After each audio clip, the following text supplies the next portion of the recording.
Bentar, tunggu dulu yang baca materi pertama siapa, guys? HP aku mati soalnya. Nuha Ing. Materi pertama Nuha berarti. Hmm. Oke. Baik, aku mulai ya.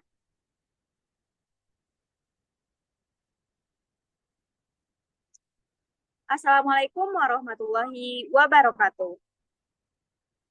Perkenalkan, kami dari kelompok 4 akan mempresentasikan diskusi dari kelompok kami, yaitu perekonomian Indonesia, kebijakan negara dan publik, ideologi dan investasi.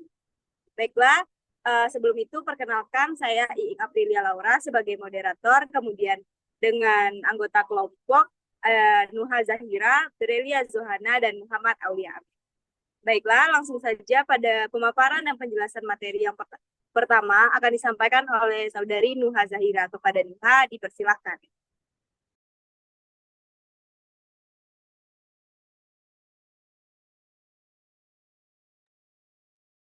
Baiklah, terima kasih kepada Ing selaku moderator. Interferensi pertama, isu kepemilikan. Pada tabel 6.3 terlihat bahwa sektor yang mendominasi adalah tanaman pangan serta bagian besar sektor pertanian lainnya. Sektor ini juga memainkan peran penting dalam manufaktur, non-migas, konstruksi, perdagangan, pariwisata, dan berbagai layanan lainnya. Walaupun demikian, perusahaan milik negara memegang peranan penting dalam perekonomian jauh lebih besar dibandingkan kebanyakan negara berkembang. Pada akhir tahun 1980-an, badan-badan pemerintahan menyumbang sekitar 30% dari PDB dan hampir 40% dari PDB di luar sektor pertanian. Selain sektor administrasi publik dan utilitas, perusahaan negara menjadi pemain utama di bidang transportasi, komunikasi, pertambangan, serta sebagian sektor manufaktur dan pertanian.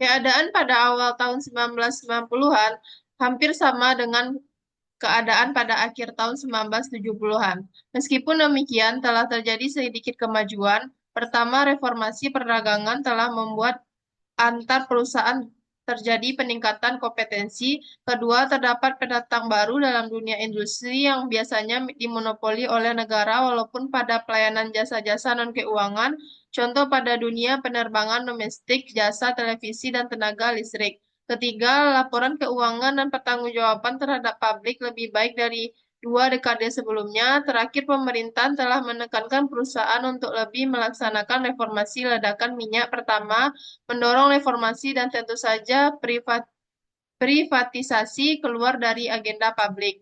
Kini ada ruang bagi pemerintah untuk membuat pola pembangunan industri dengan berinvestasi langsung di bidang-bidang prioritas seperti baja, termasuk menghidupkan kembali pabrik Krakatau yang sedang terpuruk, pupuk aluminium, penyulingan minyak bumi, semen kering akibat investasi ekuitas pemerintah di perusahaan-perusahaan negara mulai meningkatkan tajam dan jeda waktu hampir 10 volt secara nominal lebih dari periode 1972 sampai 1976. Terlihat pada tabel 6.4.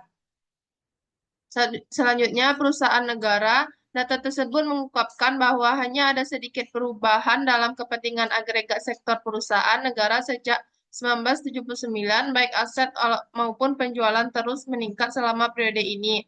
Penjualan sebagai presentase PDB meningkat pesat pada paruh pertama tahun 1980-an karena investasi dari periode booming minyak mulai mengalir.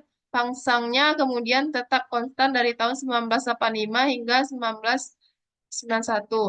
Baiklah, sekian materi dari saya kembalikan kepada moderator. Baik, terima kasih kepada Nuha yang telah menjelaskan materinya tadi mengenai intervensi isu kepemilikan dan perusahaan negara.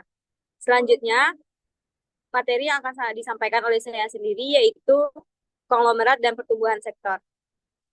Dapat dilihat pada tabel yang telah ditampilkan. Pergeseran ke sektor swasta terungkap baik dalam dokumen repelita pemerintah maupun dalam bagian investasi aktual.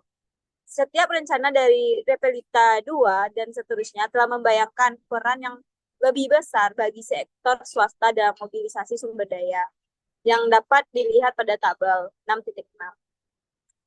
Nah, sektor swasta atau domestik yang semakin besar dan dinamis menjadi fenomena yang menggejala di Indonesia. Pergeseran ke sektor swasta dinyatakan baik dalam Repelita maupun dalam investasi aktual. Kesuksesan konglomerat lainnya merupakan kombinasi antara kelihayan berdagang dan perlindungan pemerintah.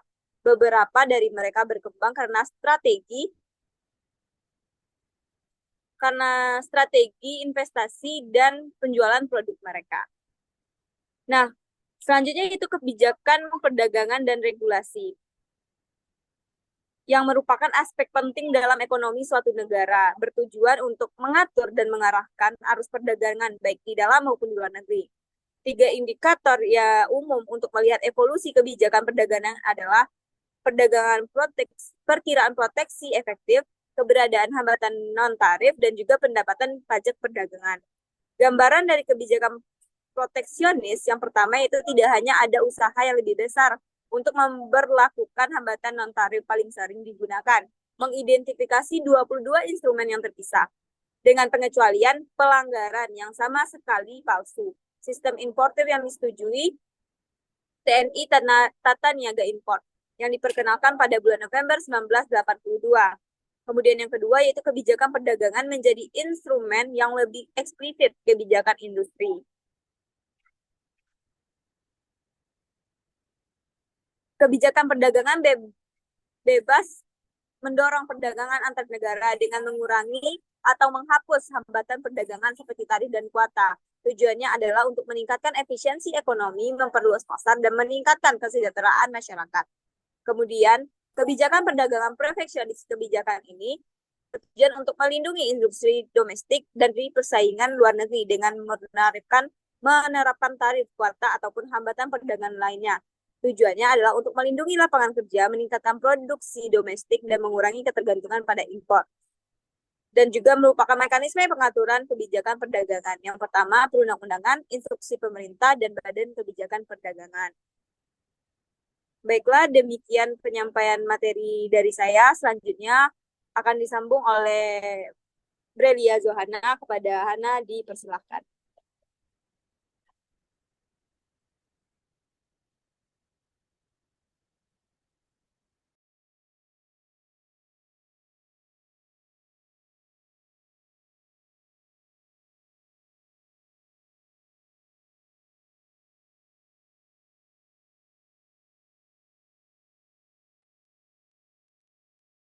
Mohon maaf, mungkin bisa kepada Saudari Brelia Zohana untuk mengaktifkan mic-nya.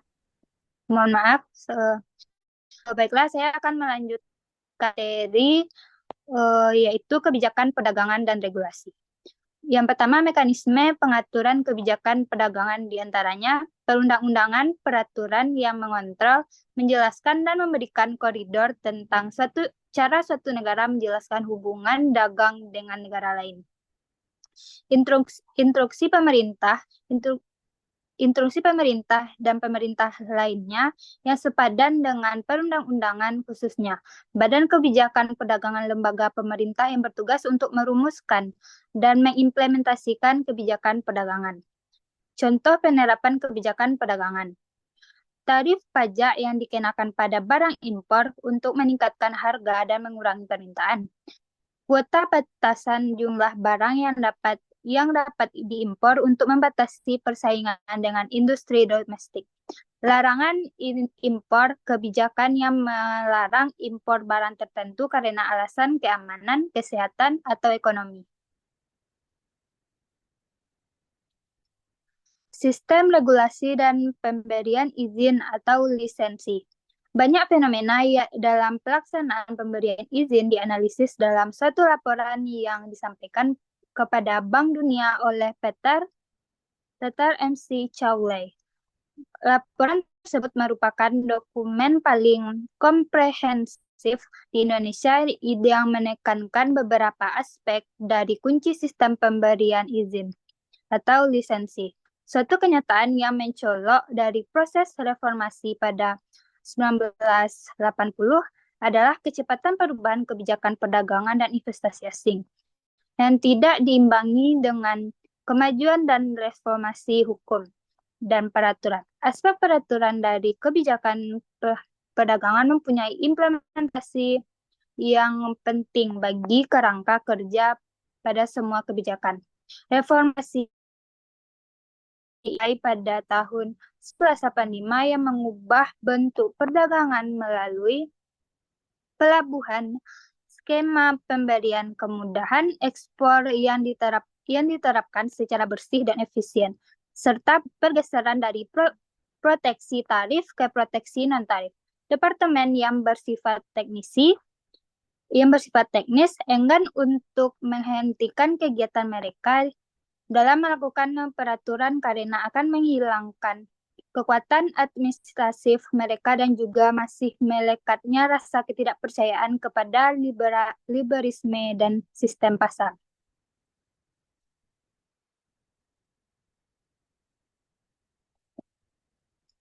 Selanjutnya, administrasi publik dan korupsi. Administrasi publik adalah proses pengelolaan dan pelaksanaan kebijakan publik oleh pemerintah dan lembaga-lembaga terkait. Administrasi publik berperan sebagai penghubung antara pemerintah dan masyarakat, memastikan bahwa kebijakan yang ditetapkan dalam diimplementasikan dengan baik. Korupsi adalah topik diskusi dan debat yang tidak pernah habis-habisnya di Indonesia. Korupsi dapat didefinisikan sebagai penyalahgunaan kekuasaan untuk keuntungan pribadi, yang seringkali melibatkan tindakan seperti suap, pengelapan, dan nepotisme. Tindakan ini tidak hanya merugikan keuangan negara, tetapi juga mengurangi kepercayaan masyarakat terhadap institusi pemerintah. Dalam koneksi hukum administrasi negara, korupsi dianggap sebagai pelanggaran serius yang memerlukan penekanan hukum yang ketat dan reformasi birokrasi untuk mencegah terjadinya praktik tersebut.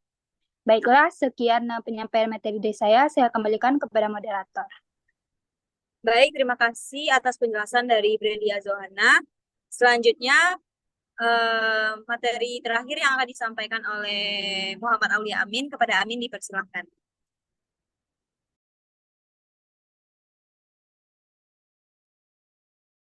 Baik, Iing. Administrasi publik dan korupsi. Korupsi di Indonesia tentu saja bukan merupakan suatu fenomena yang hanya timbul di zaman Orde Baru. Sebagaimana yang diungkapkan oleh Maki 1970 halaman 87-88 bahwa korupsi telah hampir menjadi penyakit yang tersebar di mana-mana pada era Soekarno. Ketika anggaran belanjanya yang menyebabkan inflasi mengikis gaji pegawai negeri hingga pada suatu titik di mana masyarakat tidak dapat hidup dengan mengandalkan gaji dan di mana keadaan finansial benar-benar hancur disebabkan oleh kehancuran administratif.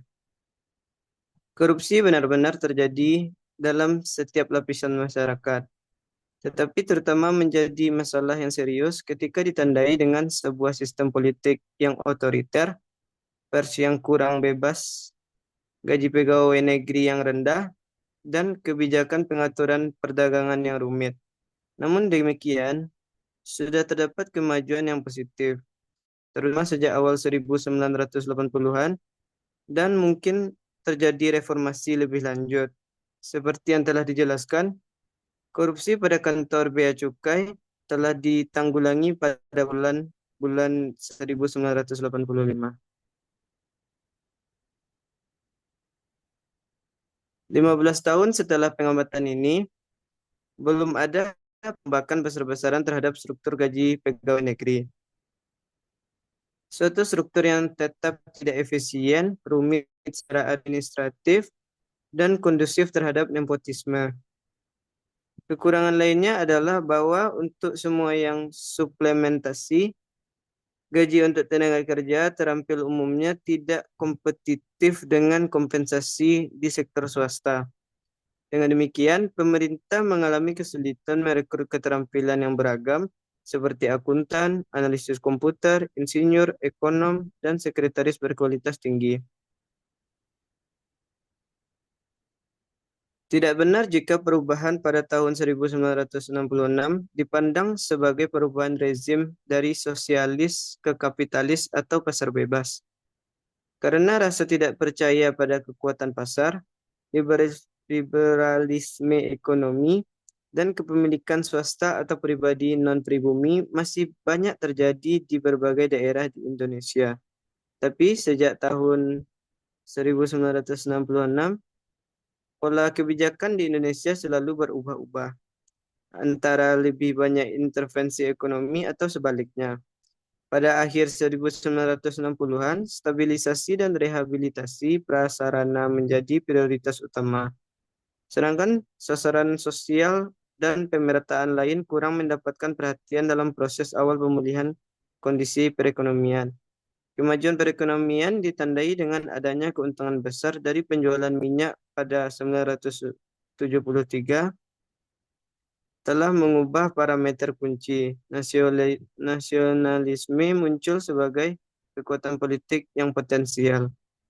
Keadaan sulit pada 1980-an memaksa penilaian ulang secara besar-besaran dan bergeser kembali ke liberalisme. Terima kasih, saya kembalikan kepada moderator. Baik, terima kasih kepada Amin atas pemaparan materinya. Baiklah, demikian penyampaian materi dari kelompok 4 mengenai perekonomian Indonesia, kebijakan negara publik, ideologi, dan investasi. Demikian yang dapat kami sampaikan. Mohon maaf atas segala kekurangan. Wabillahi taufiq wal hidayah. Wassalamualaikum warahmatullahi wabarakatuh.